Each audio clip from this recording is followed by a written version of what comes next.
Marvel's Midnight Suns is a tactical RPG from Firaxis Games, the developers of XCOM. You play as the Hunter, who must lead a group of superheroes, known as the Midnight Suns, on a mission to defeat Lilith, Mother of Demons. If you fancy experiencing a dark, mystical Marvel story alongside tactical card-based combat, here are 6 things to know about Marvel's Midnight Suns.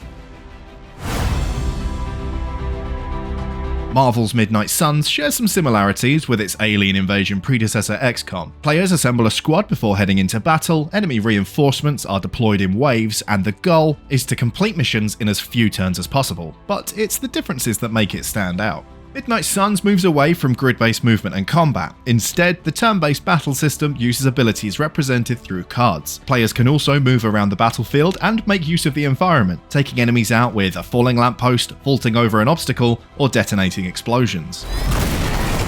These changes to the tactical RPG formula encourage players to think and fight more like a superhero.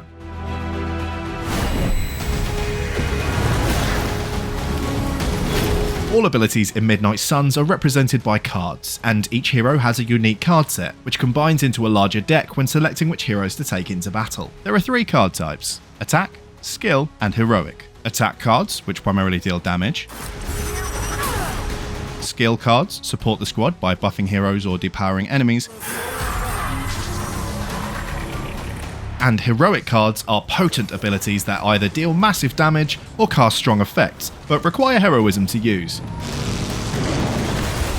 Heroism is earned by playing attack and skill cards, and is also required if you want to interact with the environment and lob a box at Hydra's goons.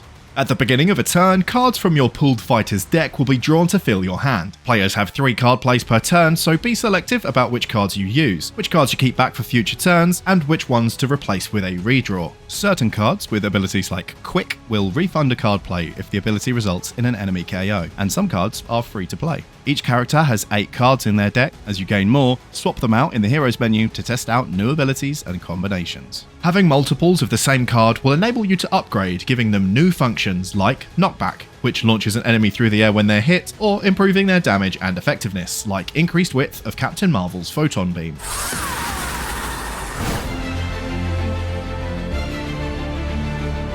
In addition to the customizable Hunter, there are 11 heroes to pick from when assembling your 3-person squad to take on missions. As well as classic Marvel staples Iron Man and Wolverine, there are also lesser-known mutants like Magik and Nico Minoru. Each character has a specialty that informs their playstyle. For example, Blade is a damage type who can steal health from foes, while Magik is a control type who can use portals to alter the battlefield.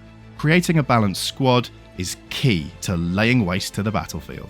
Your choice of heroes may be limited if they're injured in battle or away on Hero Ops side missions, so get used to making the most of every character's specialty. The Hunter has no defined specialty. Instead, they have access to 3 types of ability cards: light abilities that support, power abilities that deal damage, and dark abilities which are powerful but come at a cost. As you play, you'll be given choices to pursue a light or dark path, unlocking more ability cards to tailor your playstyle.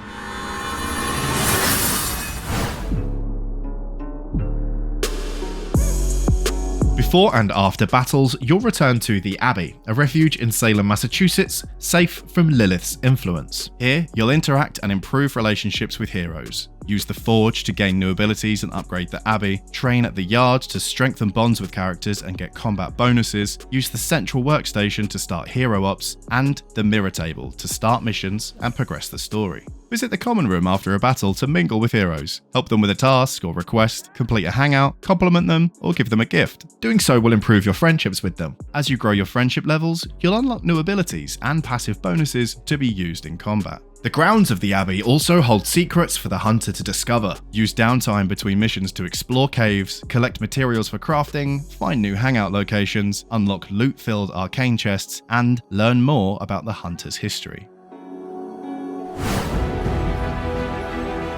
Midnight Suns may have you playing as some of the Earth's mightiest heroes, but that doesn't mean battles will be a cakewalk. There are 8 difficulty options in total to choose from, ranging from story and normal, then 3 heroic and 3 ultimate difficulties that strip away in-game assists. Starting with normal, progression and efficiency on the battlefield allows you to gain access to higher difficulty levels. Each increase makes the game more challenging by limiting the number of revive cards and pitting you against tougher enemies. To compensate, the rewards are greater, including boosts to experience and a greater amount of gloss, an in-game currency used to purchase new outfits for heroes and improve your room, awarded upon mission successes. We've done it. Excellent work.